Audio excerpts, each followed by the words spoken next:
잘 되는 회원님들 안녕하세요. 말 많은 소녀입니다. 반갑습니다. 오늘은 부자가 나에게 해준 7가지 인생 조언. 얼마나 이게 자극적이고 후킹이 확 되는 그런 제목 아니겠습니까? 그 이야기를 해드리려고 해요. 근데 여기서 이제 부자는 당연히 저는 아니고 제가 좀 멘토처럼 생각하는 그런 분이에요. 공감이 되는 부분도 있었지만 또 약간 궁금증이 남는 부분도 있어가지고 오늘은 거기에 대해서 한번 이야기를 해보도록 하겠습니다. 여기서 처음 공개하는 건 아니고 사실 이제 그 저희 기록 모임 서록서록에서 이거를 공개를 했는데 약간 어그로가 끌렸어. 자, 첫 번째 조언은 조급하면 모르는 걸 하게 된다. 그런데 모르는 걸 할 때 가장 큰 문제는 위기 대응이 어렵다는 것이다. 이거는 저도 재테크 같은 걸 하면서 진짜 많이 느꼈었거든요.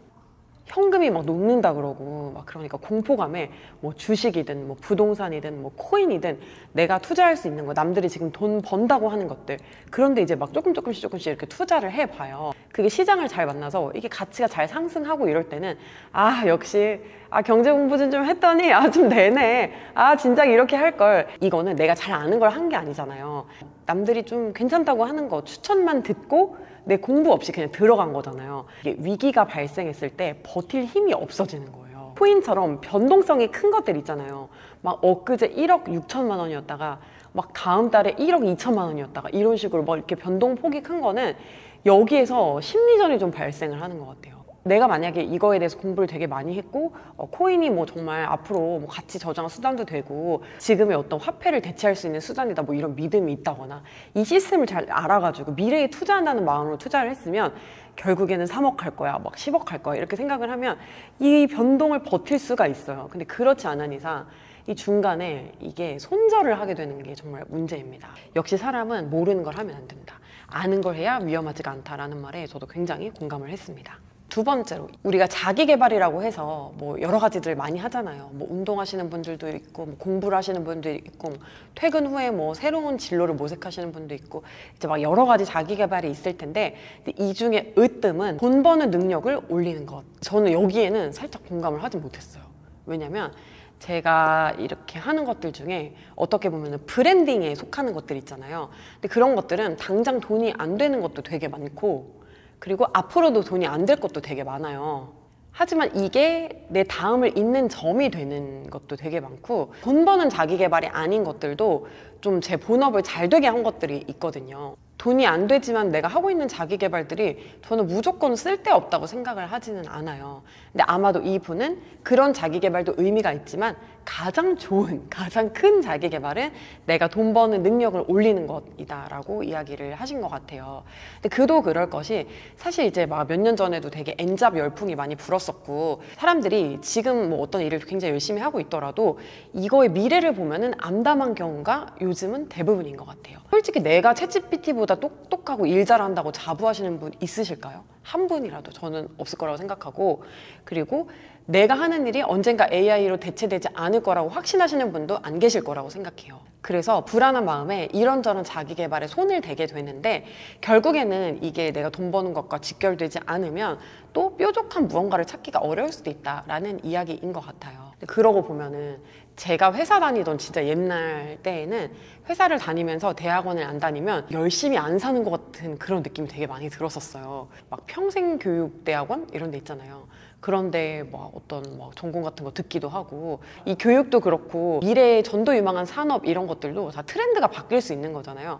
그래서 영원한 자기 개발은 사실은 없는 것 같아요. 자기 개발의 의미로 석사를 하신 분들은 그 후기를 좀 댓글로 남겨주시면 저 너무 궁금해요. 세 번째, 이거에 이어서 또 나온 이야기인데, 나의 능력은 무엇이냐. 그러니까 누가 나에게 돈을 주겠다고 하는 것이 나의 능력이다 라는 게 또 이분의 주장이었어요. 저도 하고 싶은 게 되게 많은 사람이라서 오랜 기간, 그리고 어쩌면 지금까지도 제가 하고 싶은 것과 제가 해서 성과가 나오는 것 사이에서 굉장히 저울질을 많이 하면서 살고 있는 것 같아요. 그리고 제 주변에 특히 좀 경력이 단절된 친구들을 보면은 여태까지는 뭐 해야 하는 것 혹은 돈이 되는 일을 했다면 제2의 커리어, 제3의 커리어는 내가 진짜 좋아하고 하고 싶고 내 이름을 이렇게 빛내면서 살 수 있는 것들을 한번 찾아볼래 라고 하면서 나의 능력이 무엇인가를 열심히 찾고 개발하고 이런 친구들이 많아요. 그런데 사실상 재밌는 거는 내가 그걸 재밌는 걸 했을 때 사람들이 나한테 잘 돈을 주진 않아요.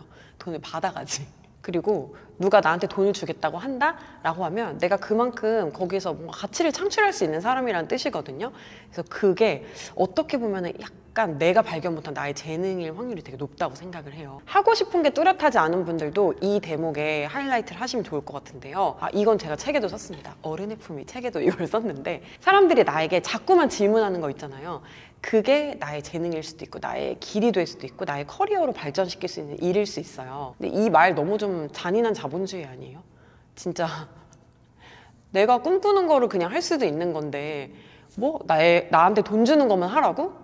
근데 우린 자본주의 사회에 살고 있고 그 돈은 아무 데나 쓰지 않더라고요, 사람들이.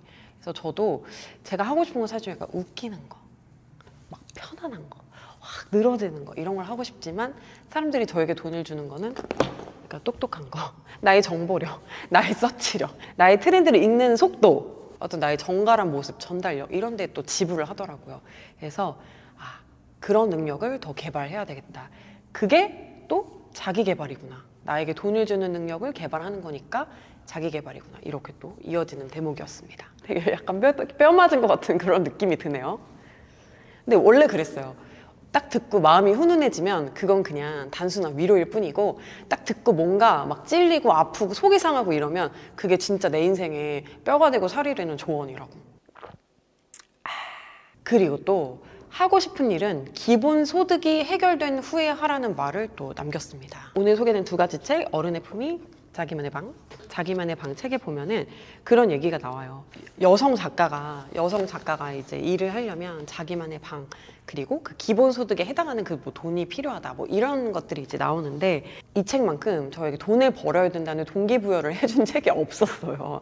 뭐 20대 후반 뭐 이 정도였던 것 같은데, 내가 지금 이렇게 굉장히 불안하고 내 재능이 너무 소중한 것 같고 이렇게 내가 스스로를 너무 과대평가하면서 실제로는 손에 쥐는 게 아무것도 없고 한 이유는 내가 고정적으로 필요한 만큼의 돈을 벌지 못하기 때문일 수도 있다라는 생각이 들었어요. 사실은 보잘것없을 수도 있는 저의 재능을 내가 돈만 있었다면 이거 다 펼칠 텐데 하는 약간 꺼야 텐데, 이런 걸로 이제 나의 마음을 바뀌게 하고, 사람들이 별뜻 없이 나한테 했던 행동들도 무시하네? 라는 자격지심으로 이게 바뀌더라고요. 반대로 생각하면 어느 정도 이 기본 소득이 해결이 되면 나의 마음이 얼마나 평온해지겠어요. 나의 재능을 어쩌면 객관적으로 볼 수 있게 될지도 모르는 거예요. 내가 지금 돈을 벌지 않더라도 생활할 수 있는 돈이 충분히 있는 사람도 있잖아요. 뭐 부자든 배우자가 돈을 많이 벌든 아니면 뭐 생활에 별 돈이 필요 없든, 그런 사람에게는 이게 해당이 되지 않는 말일 수도 있는데, 그렇지 않고 좀 쪼들리고 그것 때문에 내 마음이 자꾸 가난해지는 사람에게는 이 말도 한 번쯤 생각해 볼 말이 아닐까 하는 생각이 들었어요.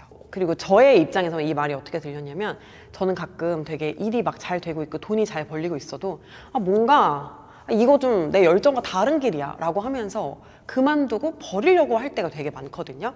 그러지 말아야 되겠다. 잘 되고 있는 걸 굳이 내가 버릴 필요 없다. 그냥 그때 잠깐 쉬고 싶은 마음을 갑자기 내 열정을 과대평가를 하면서 돈을 과소평가를 하면서 그렇게 할 때가 저는 있는데, 그러지 말아야 되겠다. 돈은 기본소득은 소중한 것이다.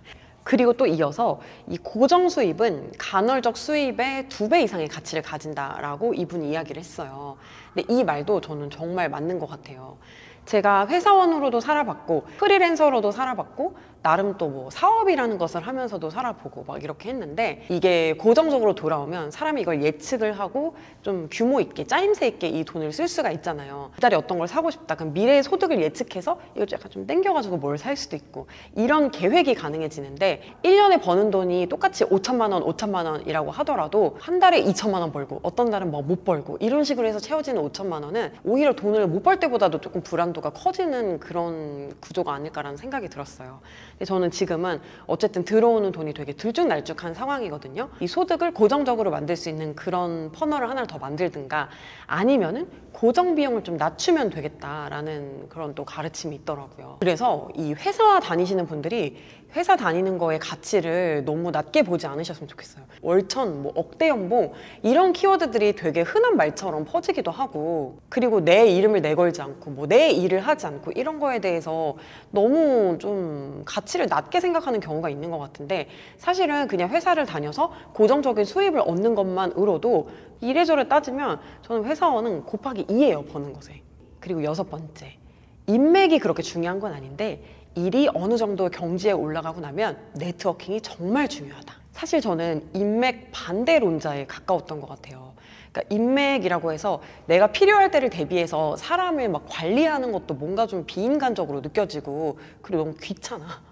그리고 좋은 사람만 만나기도 바쁜데 그 싫은 사람들에게 약간 낮추고 비위를 맞추고 이런 게 좀 힘들 때가 있었어요. 너무 회사 생활을 약간 누구한테 선택을 당해야 되는 그런 일을 했었어 그런지 그런데 좀 약간 거부감이 있었던 것 같아요. 그리고 막 그렇게 사회생활 잘한다고 하고 막 여기서는 나쁘고 막 저기서는 얼굴 바꾸고 이런 사람 보면 너무 교활해 보이는 거예요. 근데 지금은 좀 생각이 다른 게 그 사람들은 그렇게 노력을 한 거예요. 그죠? 원래는 이렇게 나쁜 사람이었을지언정 뭔가 나와 뭐 비즈니스적으로 엮인 사람에게는 프로페셔널한 모습을 보여준 걸 수도 있단 말이죠. 나도 나에게 도움을 줄 사람이 부담스러울 수 있지만 나에게 도움을 줄 수 있는 그 사람도 나랑 굳이 만날 필요가 없는데 만나는 걸 수도 있단 말이에요. 그 막 기업의 수장들이 이렇게 만나면은 비즈니스가 뭐가 되잖아요. 근데 그 사람들이 인맥 이렇게 하면서 우리는 실력으로 성공할 거야 이거 아니거든요. 그냥 정말로 이게 사원 단계에서 되는 게 있고 대리 단계에서 되는 게 있고 회장 단계에서 되는 게 있고 이게 좀 다른 것 같아요. 그래서 뭐 사업을 하거나 막 이럴 때 어느 정도까지는 능력이 당연히 받쳐줘야 되지만 그 능력을 이미 검증한 사람들끼리는 그 다음부터 네트워킹 굉장히 중요할 거라는 것에 저도 동의를 하고요. 네트워킹 이런 거 별로 안 좋아한다고 하지만 사실상 저의 어떤 문제 해결 방법이라든가 일을 해온 방법은 저와 동일한 일을 하고 있는 사람들과 비교를 했을 때 그래도 네트워킹으로 해결하는 부분이 조금은 평균 이상이지 않을까라는 생각이 들어가지고 더 요거 좀 반성을 하게 됐습니다. 그리고 일을 막 열심히 하고 이렇게 하다 보면은 사실은 일과 관련이 없는 사람을 만나는 것보다 일과 관련이 있는 사람들을 만나는 게 또 이야기도 더 잘 통하고 더 아는 사람 이야기도 많이 나오고 막 이럴 때가 있어요. 그러니까 좀 공감대가 형성이 될 때가 되게 많이 있어요. 그래서 이런 것도 좀 저의 어떤 PTSD, 선입견이었던 것 같다는 생각이 들어요. 이렇게 살고 싶다라는 생각이 드는 사람을 가까이에 두는 거 정말 좋은 작은 거 맞는데 근데 그보다 더 중요한 게 저렇게 살고 싶지 않다 라는 생각이 드는 사람을 멀리하는 게 훨씬 더 중요하다. 그 에너지 레벨 있잖아요. 그러니까 내가 예를 들어 뭐 감동, 막 충만함 이런 에너지가 뭐 50, 100 숫자로 따지면 이러면 부정적인 사람을 만나고 내가 진짜 싫은 사람을 만났을 때 그 불쾌감은 거의 막 1000, 2000 약간 이 정도이기 때문에 사실은 나쁜 경험을 피하는 게 훨씬 더 좋은 것 같긴 해요. 근데 저는 또 한편 사람을 이 사람은 좋은 사람이고 저 사람은 나쁜 사람이 이걸 고르는 그 과정이 너무 에너지 소모가 많이 되고 좀 싫은 거예요. 확실히 좋은 사람이라는 생각이 안 들 때는 삶에 들이는 걸 좀 보류를 하고 차라리 책이나 영화를 더 많이 보자 그런 생각이 저는 들었습니다.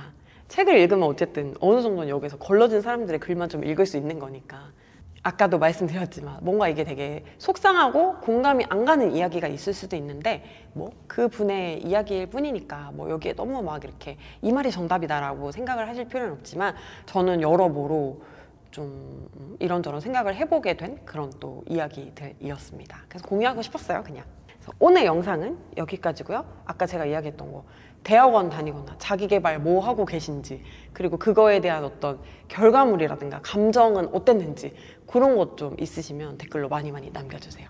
오늘 영상은 여기까지예요. 여러분 잘 자요.